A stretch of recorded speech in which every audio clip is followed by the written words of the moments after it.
So these issues are definitely inextricably linked. But I think the starting point of any solution to the American healthcare system needs to start with coverage.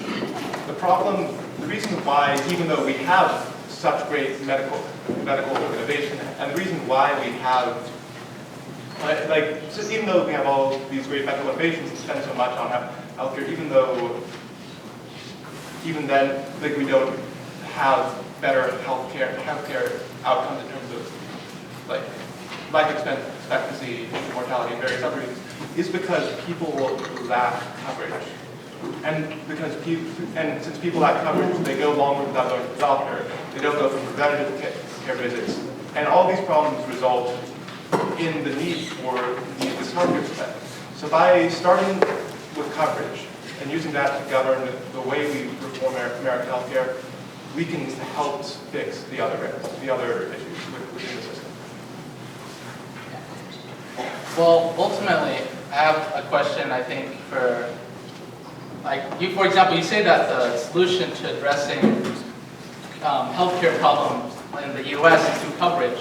Then I want to ask you, why is it that in the UK or Canada, where you have universal coverage, you have excessive wait times, you have lower quality care, you have canceled treatment? Yeah, I just want to know what your thoughts are. So you have 1 minute for rebuttal to that, and then we'll go back to the discussion. I mean, I would dispute the finding that in countries with single-payer systems there is a lower standard of care. Could we get a fact check on that claim? I think, certainly they spend less, but that's not really the same thing. I think that the way the wait time question is framed is faulty, because in America there are long wait times there are a lot of long wait times, but on a different end. It's for people who don't have coverage, who are significantly undercovered, and so the financial burden of that becomes its own form of wait time. But I think overall, I don't think there's an argument really that increasing coverage would reduce insurance in a significant way. Am I allowed to rebut, or that's it? Okay. So I think that I would prioritize cost first, and I would do that by implementing a new system which would then address quality and I think would address coverage. So this system that I'm just going to spitball this out here is an opportunity for people to put total caps on the amount of spending that they put, the amount that they spend on healthcare each year. I think a statement was made earlier today that we spend about $4,000 per capita in the United States on healthcare. No, that's the OECD average. Oh, We gotcha. spend north of 10,000. Yeah. What was that? 10,000. 10,000 per capita. Thank you. So say we create a system where we allow people to put a $5,000 limit on their trips to the hospital for the entire year. What that would do is, one, discourage hospitals from upcharging and from tacking on extra procedures or things that the patient really didn't ask for. It would also force the hospital to be more innovative, which would address quality. Hospitals will have to find ways to be more effective with their care, and if we make this opportunity available to everybody, that would, of course, address coverage. So now we're going to hear from the fact check that you requested. Sorry, or you didn't need to. Sorry. Oh, I thought we were going to. Yeah. Oh, sorry. Fact checking. Yeah. Yeah, so according to the Wall Street Journal, more than 3.9 million patients are on the National Health System's waiting list in the UK. Oh, no, my fact check was specifically on quality of care. Quality of care is subjective, so I think that's hard to fact check. Well, I think it's easy to check. You check the healthcare outcomes. You help check for a major Can you point to a specific point in your fact submissions and look at it? Yeah. So I do think it's worth pointing out just to this topic that's being fact-checked that there are longer, quality of care is generally similar, but that they're very subjective. There's lots of factors that go into life expectancy, health. It's extraordinarily difficult to determine, but that if you live in Canada and you want a CT scan, you're going to wait 4 weeks. If you want an MRI, you're going to wait 10 weeks. If you want an ultrasound, you're going to wait 4 weeks. Those kind of waits, pretty much regardless of income background in almost every procedure, is unheard of in the US. And it's because we have such large cross-subsidies that are already in place. As I've mentioned, those cross subsidies are problematic because they require anti-competitive laws that totally obstruct innovation and efficiency. I think, though, that it's a false dichotomy to put price and quality totally at end. We haven't seen that in any other industry in the US except for health, and we've seen it in health because of the extraordinary burden of regulation that was well-meaning but already exists. So which are you saying you should prioritize in terms of price or quality? I think that if you actually had the kind of open market where the supply was able to come in, where there was an incentive for innovators and for companies to put good care forward, you get better care at lower prices. Look at TVs in the 90s, they're these huge boxes that are pixelated and kind of crappy. 20 years later, I can walk into Walmart and get a beautiful flat screen for like $145. We want those incentives in healthcare. So our next question for all of you is, what are the biggest, or what is the biggest shortcoming of each of your respective plans? Try to keep it to your own and not others. So we're going to start with Dems, move outwards. Well, I think that one of the shortcomings, so again, I'm advocating for a market-oriented solution. I think one of the biggest shortcomings of that is the fact that it will take some time to see the fruits of those solutions. It's not as cool, it's not as sexy, it's not as quick as implementing Medicare for all or similar solutions. So it will take some time for us to see improvements, but I do believe that we will see some improvements in the entire market for health insurance and health care by implementing some market-oriented solutions. Thank you. It's totally bulletproof, though.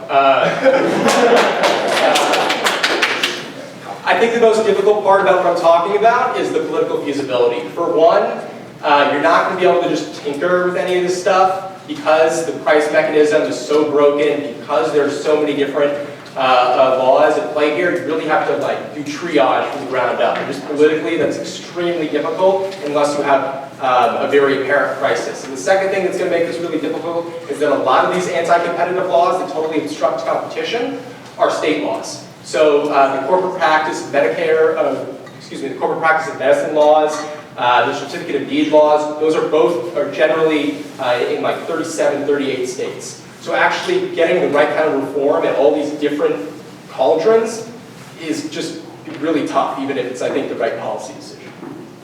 Thank you. Yeah. Well, ultimately, the issue again is with the problem of the fact that even just even general insurance, if we're talking about a transition from Medicaid to Medicare, to put it bluntly, a lot of those things are fairly popular, but they're also the reason why costs again are so expensive. But then, so the issue is in that the legislative barrier you have in implementing a type of plan which imposes high deductible or HSA savings accounts, which would end up helping to lower costs for everyone overall, but then that legislative barrier to begin with is a fairly bit difficult one to obstruct. Thank you. And socialists.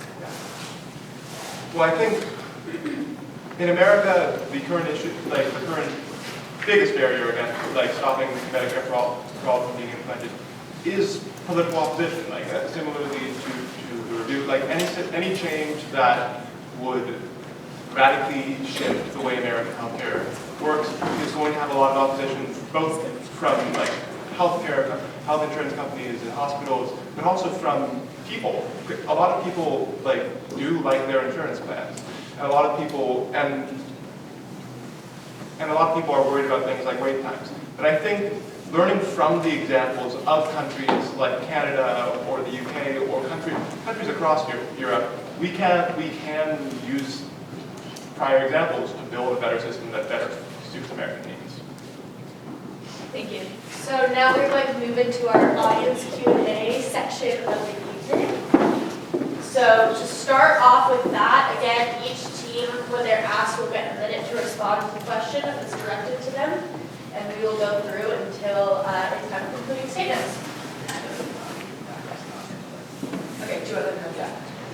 So the statement in question about quality of care was not submitted. Oh, there is actually a statement. Sorry, this is a recent update. Okay, so this statement wasn't incorporated in the fact list submitted to us, so we're going to disregard it.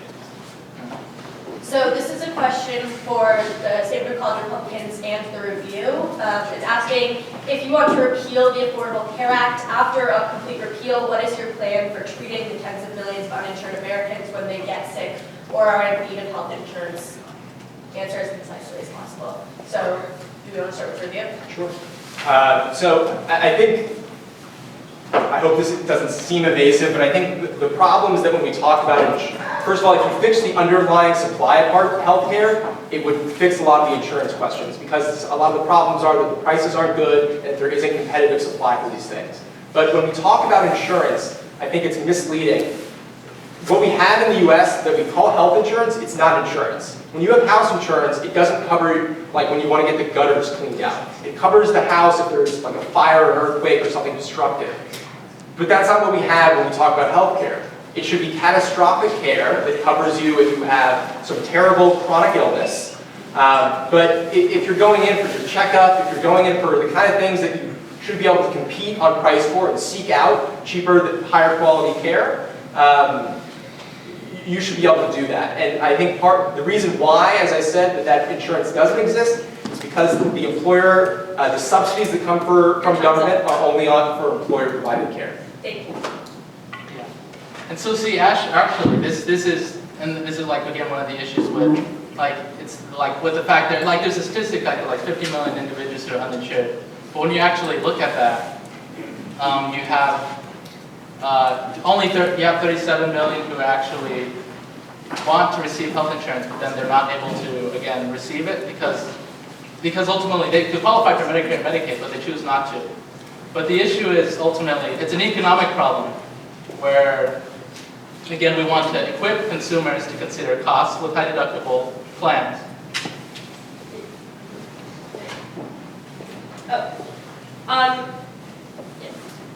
So our next question is, this is for Jacob. Yeah, specifically. Under Medicare for All, can I keep my current doctor? Was the question. Yeah. No, it is as simple as that. Like currently, like Medicare, currently the systems, like the current Medicare system does allow for, basically does allow for people to have a wide variety of doctors, and I don't see why expanding it further would change that necessarily, and especially if Medicare for All is. Especially if Medicare for All is the only healthcare system in the country, doctors would have, like doctors would be, like pretty much most doctors would be included under that, like through there are various administrative processes that I don't necessarily want to get into right now. But there's no reason why Medicare for All would cause you to lose your doctor in the vast majority of cases. All right, thank you.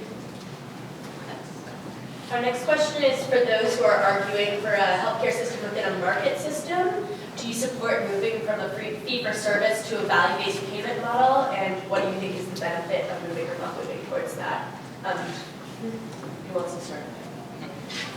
Well, again, ultimately, the difficulty with, let's say, again, a value-based model is the fact that that's very difficult to find, even in principle. I mean, if you look at the UK, for example, they've had 75 years to be able to develop what type of plan that should look like. Or I mean, like even with value-based care, I mean, that's one of the ideas, like with saving with respect to preventative medicine.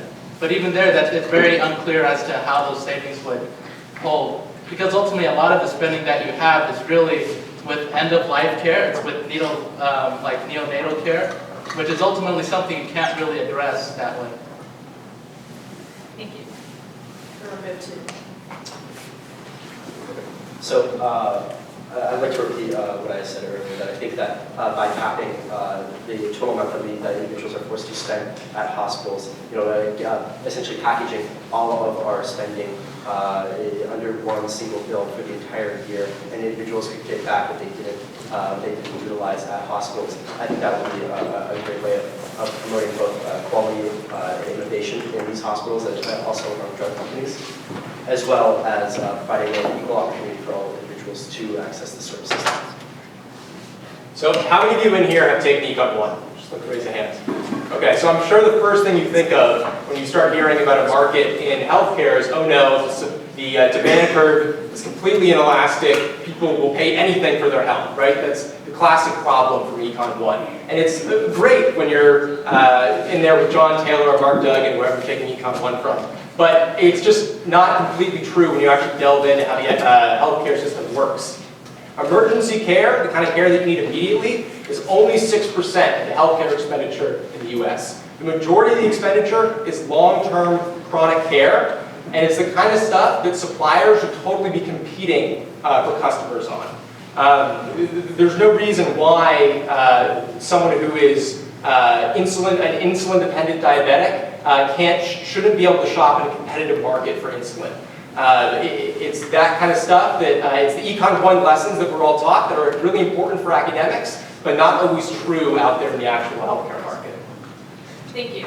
So our next question is also for you, and it is, how do you lower the fixed costs of entering the insurance market? In terms of, I don't want to elaborate, but who wrote this question? How do you lower the fixed costs of entering the insurance market? If you could maybe elaborate for the speaker. Okay, they left, so we're going to move on to a different question. Cool. Yeah, sure.